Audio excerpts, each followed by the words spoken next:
Vous informer notre devoir de chaque jour, Madame, Monsieur. Bienvenue à cette nouvelle édition du journal sur nos antennes dont en voici le grand titre. Les partis de l'opposition promettent de prendre part aux échanges avec le président de la CENI, Denis Kadima. Mais leur cahier de charge est pratiquement identique. Fichier électoral et composition du bureau de la centrale électorale seront bel et bien au centre de ces discussions. À la une également, enfin, c'est jeudi 29 juin, des épreuves des examens d'État édition 2022-2023 sur toute l'étendue de la RDC. Les finalistes de la ville-province de Kinshasa ont affronté les langues en ce dernier jour dans toute quiétude sur instruction du ministre de l'EPST Tony Mwaba. Et puis enfin, le 63e anniversaire de l'accession de la République démocratique du Congo à l'indépendance sera célébré par la prière. Un culte d'action de grâce pour la nation est prévu ce 30 juin. Tous les Congolais y sont invités. Voilà, c'est tout pour les titres. Encore une fois, bienvenue dans ce journal.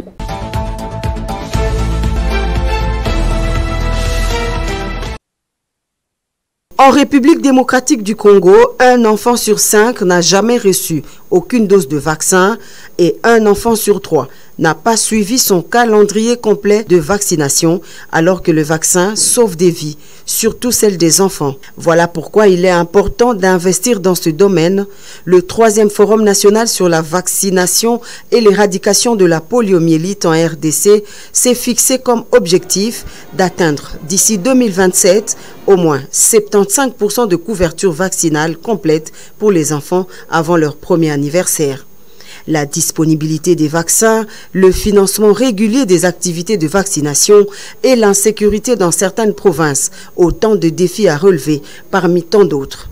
Devant le chef de l'État, venu personnellement présider la cérémonie de clôture des travaux de ce forum, le ministre de la Santé publique, Hygiène et Prévention, Dr Roger Kamba, évoque la construction de 1000 hôpitaux prévus dans le cadre du programme de développement local des 145 territoires initié par le président de la République qui fera sans nul doute booster le pays vers cet objectif sanitaire majeur, estimant que la vaccination est l'un des moyens les plus sûrs et les plus efficaces dans la prévention de la santé des enfants.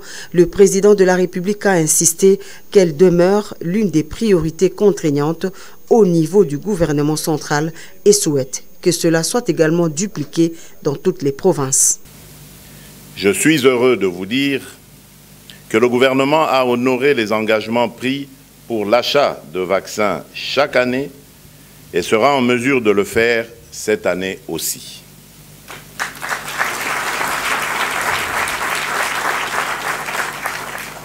Les objectifs que nous visons sont d'autant plus importants au vu des épidémies de rougeole et de polio qui se veulent toujours plus résilientes, en témoigne leur recrudescence ces dernières années dans notre pays. Comme lors des précédentes éditions, ce 3e forum de haut niveau s'inscrit dans le cadre des engagements du gouvernement de la RDC de faire de la vaccination et de l'éradication de la poliomyélite l'une de ses priorités, suivant la vision du président de la République. Le chef de l'État a clôturé ses travaux avec une mention spéciale à tous les partenaires financiers et techniques de la RDC pour leur apport considérable dans le domaine de la vaccination.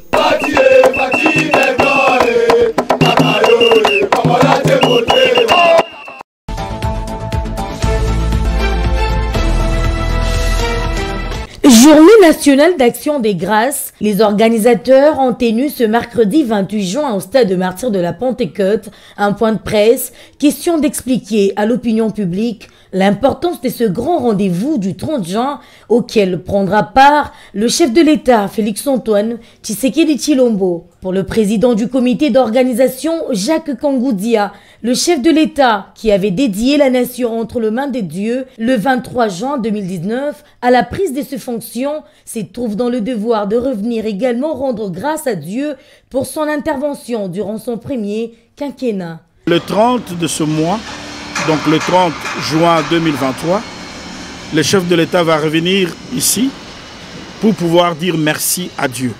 Merci à Dieu pour son peuple. Merci à Dieu pour la nation. Merci à Dieu pour lui-même, pour la vie, pour son gouvernement, pour les institutions du pays. Il est bien vrai qu'on aimerait voir beaucoup de choses accélérées, mais nous ne pouvons pas nier ce qui a pris place et qui va s'amplifier dans les temps qui vont venir.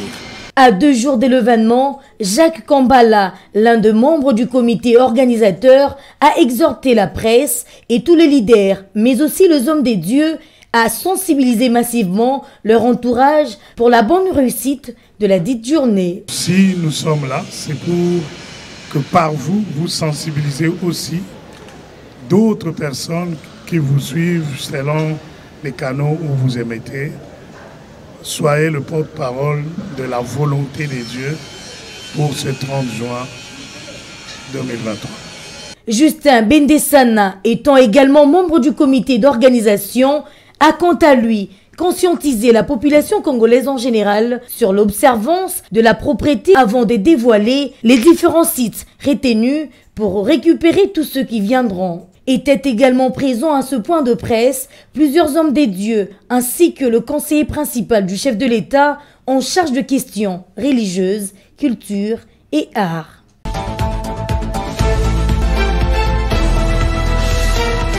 Mokonzi ya mboka adediaki mboka oyo na maboko ya Nzambe. Ça c'est vraiment une première. Namboka Nabiso, je crois tout le monde nous le savons. Et Sengeli Nabiso, tu accompagné ye na mokano wana. Ezali kanisi ya mutuka kate. Ezali nde mokano na Nzambe. Biso nyonso bana notre père. To mesana koyawa na nzungu ma famille. Ezalaka lokola centre d'entraînement na biso na ndenga molimo. Boya bino banso boya ebele. Mvula oyo mokonzi ya mboka bandaki manda na ye pe azosisa na yango nde abengi biso nyonso toya tokumisa Nzambe na ba moment na batangwa pasi oyo toleki nango Nzambe abateli biso pakomisi biso tina suka manda nde tobengi engomba nyonso. C'est Dieu qui est au-dessus de tout et c'est lui seul qui l'accompagne dans la gestion de ce grand pays. N'eût été ça, le chef de l'État en est conscient, n'eût été ça qu'on allait peut-être connaître d'autres situations malheureuses dans ce pays. Togotia bus na rond-point Molar pour na batubauta ngiringiri na bandalungwa. Togotia bus na niveau ya rond-point Kitambo magasin. Sautozui na axe ya Barré, Togocha bus na DGC, oui effectivement, na DGC Togocha bus, na UPEN, Togocha bus, babus et Gozala, na Matadi Kibala.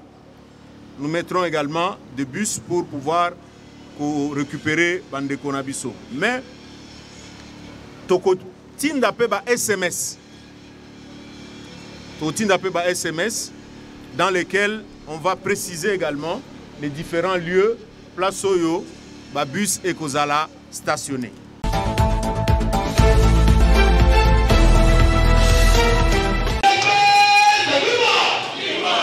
Aux amis et frères ici présents, qu'en 2019, le président de la République avait dédié cette nation entre les mains de Dieu. Et aujourd'hui encore, il veut à la fin de ce premier mandat organiser une messe d'action de grâce à l'endroit de notre Dieu pour tout ce qui a été réalisé. Dans les bons, tout comme dans les malheurs, le président a bien voulu rendre grâce à Dieu. D'abord, le comité organisateur, que je remercie ici, ils ont mis en place des dispositions logistiques très importantes. Il y aura des bus dans l'ensemble de la ville de Kinshasa pour accompagner les gens à venir au stade. Et aussi pour nous, la commune de Kinshasa, nous sommes organisés. Nous avons mis en place des points où nous allons nous rencontrer pour justement aller au stade parce que nous sommes très proches. Lingwala et Barumbu feront pareil parce que nous sommes tous ensemble dans une même dynamique. Voilà pourquoi nous avons tous essayé de réveiller certains corps mobilisateurs au sein de partis politiques, au sein des associations et au sein des groupements religieux. Voilà.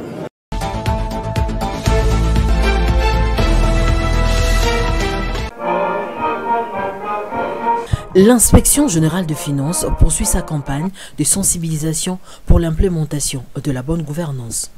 C'est dans l'optique d'une appropriation par toutes les couches de la société des impératifs et défis de la lutte contre la corruption. Ce lundi, un grand rassemblement de femmes et hommes de Dieu des différentes confessions religieuses s'est tenu à l'amphithéâtre Félix Antoine Tshisekedi de l'IGF. Thème choisi, travaillons ensemble pour l'intégrité et la lutte contre les antivaleurs dans la gestion publique. Plus de 100 représentants légaux des communautés chrétiennes, musulmanes, églises autochtones et autres qui ont fait les déplacements du quartier général de l'IGF ont été sensibilisés sur les méfaits de la corruption et des détournements des deniers publics. Jules Alinguete a demandé aux hommes de Dieu à soutenir la vision du président de la République pour l'éradication des antivaleurs dans la société congolaise. Pour nous, c'est l'étape la plus importante que l'État associe dans la lutte contre la corruption une autre partie importante de la société pour faire avancer. C'est l'étape la plus importante que nous venons aujourd'hui d'atteindre. Nous avions compris que le problème est aussi éminemment spirituel. Victor Batubenga, il a invité les hommes de Dieu à user de leur pouvoir des pasteurs de brebis pour interpeller les fidèles qui s'illustrent par un enrichissement spontané et criant. Pour sa part, Jacques Angoudia, coordonnateur de la coordination pour le changement de mentalité, a planché sur l'importance du changement de mentalité pour la lutte productive contre les antivaleurs, dont la prédation financière. Objectif de cette journée d'échange citoyen atteint, quelques participants ont dit leur satisfaction et pris l'engagement d'accompagner l'IGF. Et je crois que l'éducation commence par la base. Et je pense que les hommes de Dieu, les véritables vecteurs de l'information. Et ce que l'IGF a fait, c'est alloué. Il y a 3 ans, les lois vers les hommes de Dieu, de quoi accompagner. Le combat contre la prédation financière doit être un engagement de tous.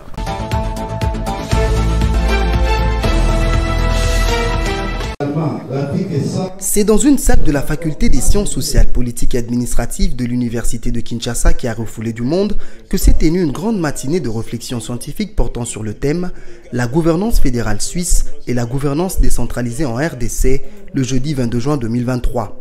Après le mot de bienvenue du représentant du recteur, le professeur Bruno Lapika, secrétaire général administratif, la séance a été ouverte en présence de l'ambassadeur de la Confédération suisse, pays pris comme modèle, justifié par son mode de gouvernance décentralisé et participatif.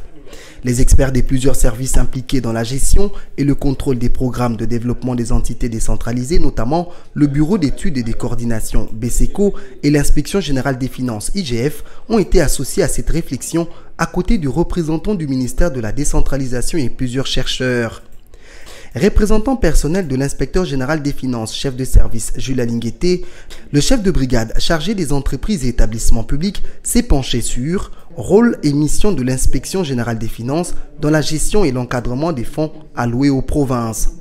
Accrochant dans sa réflexion, Gabriel Kabanangui a de prime abord brossé les rôles et missions de l'inspection générale des finances, l'architecture du contrôle des finances publiques en RDC, ainsi que l'expérience et les pratiques de l'IGF dans le contrôle et encadrement des finances publiques des provinces et ETD.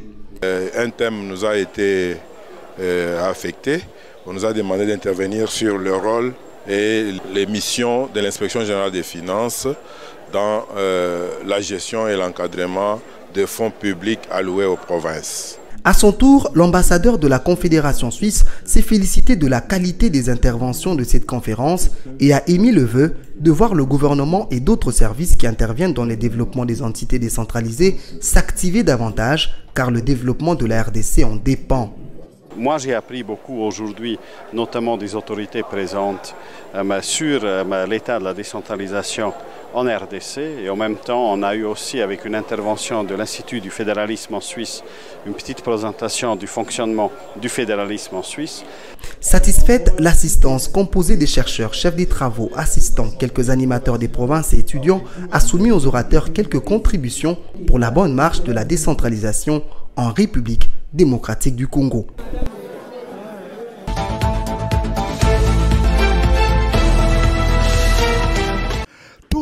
Appelé à défendre son parti et les pouvoirs de Félix Tshisekedi, les gestionnaires au quotidien de l'UDPS, Augustin Kabuya Tshilomba, lors de la matinée politique tenue le mardi 27 juin à la permanence du parti, a fait savoir qu'il n'y a aucun problème entre l'église catholique et l'UDPS, plutôt des individus qui sont instrumentalisés par l'opposant Moïse Katumbi. Il n'y a aucun problème entre l'église catholique et le président de la République, son Excellence Félix Antoine Tshisekedi Tshilombo.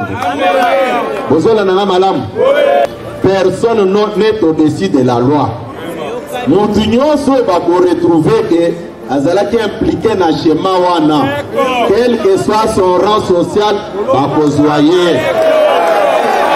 Par ailleurs, et comme convenu aux assises de la CDP à Kisantou, c'est le secrétaire général Augustin Kabuya Tshilomba qui reste la seule personne et l'unique à engager le parti auprès des tierces. C'est-à-dire numéro 826 IDPS Chibala, 827 IDPS Mubake, 828 IDPS Kibasa et 829 IDPS Tshisekedi, c'est Augustin Kabuya. Élection en 2023, l'UDPS s'y prépare sérieusement. Pour raison de vigilance en vue d'un résultat satisfaisant à tous les niveaux, Augustin Kabuya décide de se présenter aux législatives dans la circonscription de Moamba à Kinshasa. L'homme qui engage le parti auprès des tierces a éclairé avec preuve à l'appui le malentendu selon lequel l'UDPS a déjà clôturé le liste de candidats pour les élections législatives. Le Monaboute de Félix Tshisekedi a annoncé officiellement qu'il sera candidat député national dans la circonscription de Moamba, tout en renonçant à l'option de poste dans sa province. Mais après avoir analysé la situation sur terrain, j'ai décidé de renoncer, de ne plus aller postuler à l'intérieur, de postuler à Kinshasa. Notons que la réélection de Félix Tshisekedi et lui donner la majorité écrasante reste le cheval de bataille du secrétaire général de l'UDPS, Augustin Kabuya Tshilomba.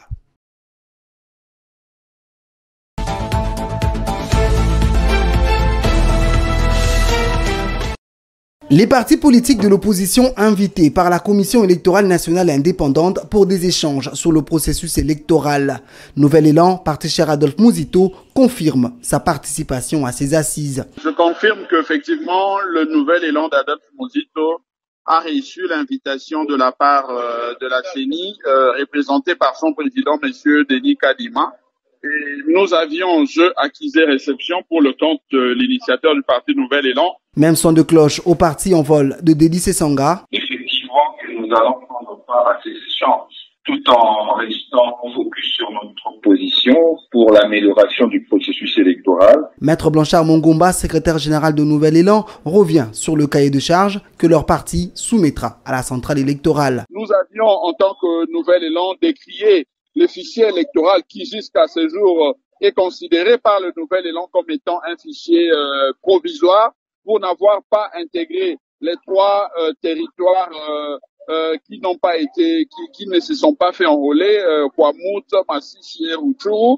Voilà pourquoi nous considérons ce fichier de provisoire. Mais au-delà de cette question de fichier électoral, il y a des préalables qui ont été soulevés avant même que nous puissions parler du fichier. Il y a notamment la constitution du bureau de la CENI qui n'est pas en tout cas paritaire, mais surtout ces bureaux, nous avions souhaité à ce qu'ils soient dépolitisés, mais là, le bureau n'est pas dépolitisé. Rodrigue Ramazani, porte-parole d'Envol, parle lui du fichier électoral. Nos revendications sont à la recomposition de la CENI en respectant la composante d'opposition qui doit envoyer effectivement ses délégués.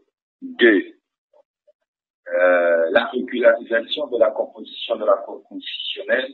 3. La contre-expertise de l'audit du fichier électoral parce que ce fichier audité par des copains et copines de M. Kadima n'est pas crédible. Certains partis politiques rencontreront Denis Kadima ce 30 juin, d'autres échangeront avec le patron de la CENI le 3 juillet prochain.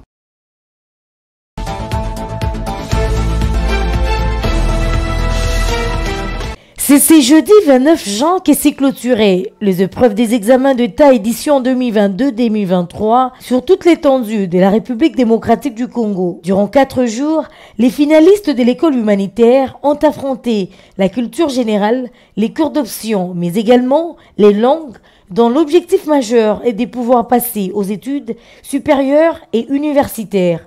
À cet effet, plusieurs finalistes de la ville-province de Kinshasa rencontrés pendant tous ces jours devant les différents centres d'examen se disaient soulagés et satisfaits du bon déroulement de ces épreuves du début jusqu'à ce dernier jour qui a été consacré aux langues.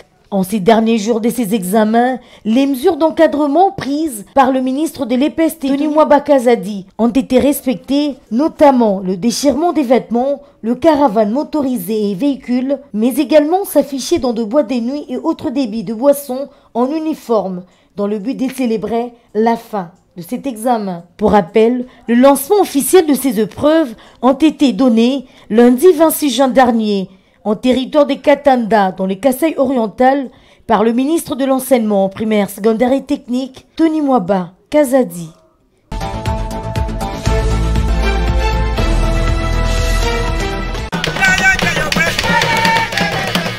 Dr Gabriel Kapia-Mukeya est le nouveau président de l'association socioculturelle Luanzo-Lwami Kuba.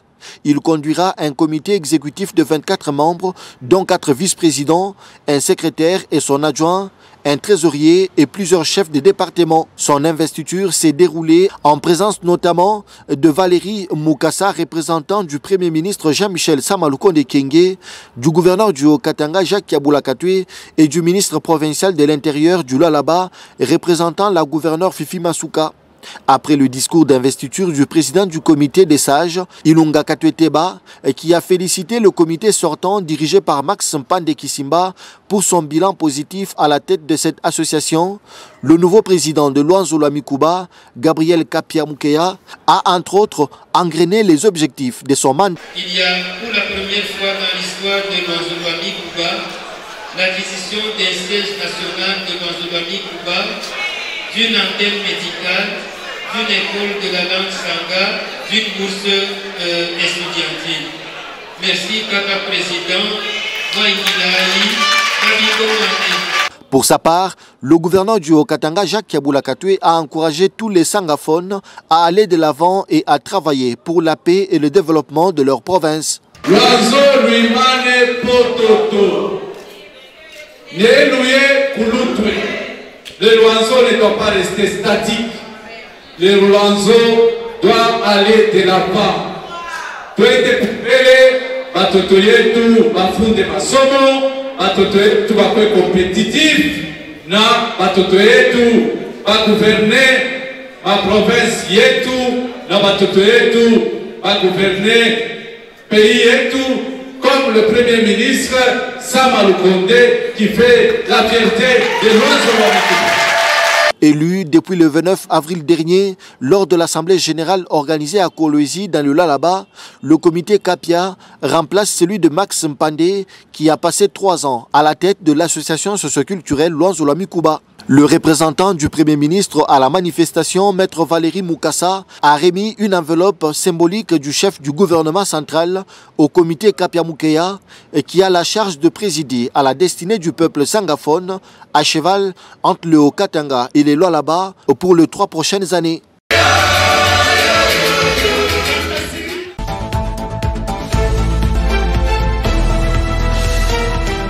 Elle est un soutien pour les habitants du quartier Lutendeli dans la commune de Mongafula. Julie Chibola, vice-présidente fédérale ville de Kinshasa de l'association citoyenne Bongwana du Congo, une Asbel dirigée de main de fer par son secrétaire général Diogène Founia, ne quitte jamais sa base. Le choix incontournable de Lutendeli a assisté à une messe dans une paroisse de la place où elle a profité pour palper du doigt l'état d'avancée des travaux consiste à repeindre cette église catholique. Après un don de peinture, remis au responsable. Fervente chrétienne, Julie Chibola a également communié avec les croyants de l'église du Christ au Congo. Cette dernière a reçu un don de tôle pour la modernisation de la maison de Dieu, un geste qui a réjoui les responsables de l'Église. En tant que vice-présidente fédérale de Mbongwana Congo, il est important pour nous de prôner la vision de notre leader, son Excellence Philippe Ngwala Malemba. Mais pour aujourd'hui, nous sommes venus répondre ou concrétiser notre promesse que nous avons à faire à l'Église du Christ au Congo. La fois passée, on a promis des tôles touillées, et nous nous sommes dit, pas seulement dans l'Église du Christ au Congo, nous allons aussi soutenir d'autres comités chrétiens où ils ont la construction. Nous l'avons fait avec l'Église catholique, on a contribué pour la peinture. La journée s'est clôturée par un échange avec les femmes maraîchères de Lutendeli. Il était question pour Julie Chiboula de soutenir les activités de ces femmes en vue de leur garantir une autonomisation financière et une sécurité sociale.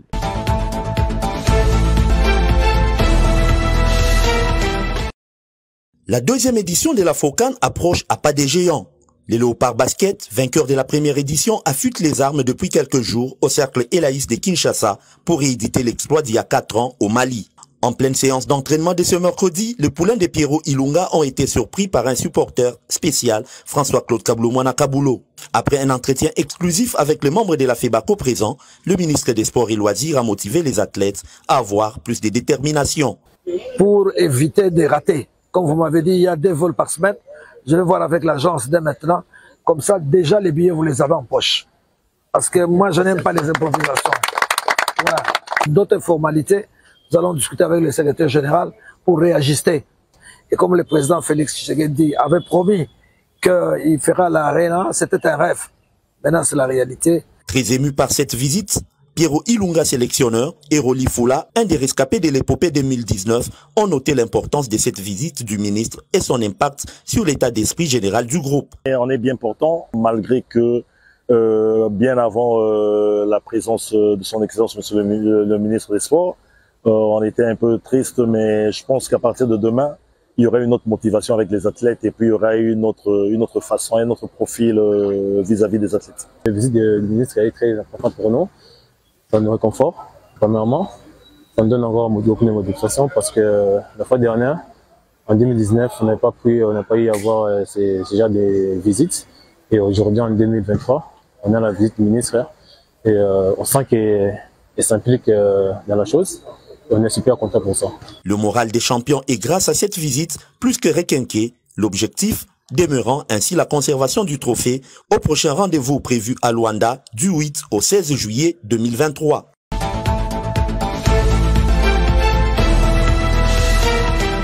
À l'occasion de la commémoration du 63e anniversaire de l'accession de notre pays à la souveraineté nationale et internationale, les conseils d'administration, la direction générale et tout le personnel de la Société nationale d'assurance, SONAS SA en sigle, se font le devoir patriotique de présenter à votre auguste personne le vœu des bonheurs, des paix et des longévités. Cette date historique de la République démocratique du Congo constitue une opportunité pour nous de saluer les actions sécuritaires que votre autorité suprême ne cesse de mener afin de garantir une paix durable à nos compatriotes de l'Est du pays, en particulier, ainsi qu'à tout le Congolais en général, qui s'apprête d'ores et déjà à vous accorder certainement un second mandat lors des élections prévues à la fin de l'année en cours. Vous réitérons nos hommages les plus déférents.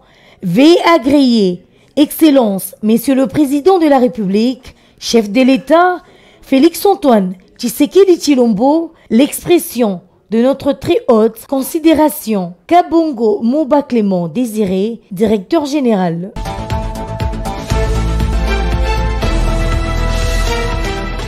Fin complète de ce journal, Madame, Monsieur. Si vous nous avez pris en cours des diffusions, avant de se séparer, place au rappel de titres. Les partis de l'opposition promettent de prendre part aux échanges avec le président de la CENI, Denis Kadima. Mais leur cahier de charge est pratiquement identique. Fichier électoral et composition du bureau de la centrale électorale seront bel et bien au centre de ces discussions. À la une également, enfin, c'est jeudi 29 juin, des épreuves des examens d'État édition 2022-2023 sur toute l'étendue de la RDC. Les finalistes de la ville-province de Kinshasa ont affronté le Lang en ces derniers jours dans toute quiétude sur instruction du ministre de l'EPST Tony Mwaba. Et puis enfin, le 63e anniversaire de l'accession de la République démocratique du Congo à l'indépendance sera célébré par la prière. Un culte d'action de grâce pour la nation est prévu ce 30 juin. Tous les Congolais y sont invités. Voilà, c'est tout pour les titres. Encore une fois, bienvenue dans ce journal. C'en est fini pour aujourd'hui. Merci de l'avoir suivi avec attention, Madame, Monsieur. Restez avec nous car nos programmes se poursuivent sur la télé au Temple de la démocratie, 10e rue Télévision. Au revoir et à la prochaine.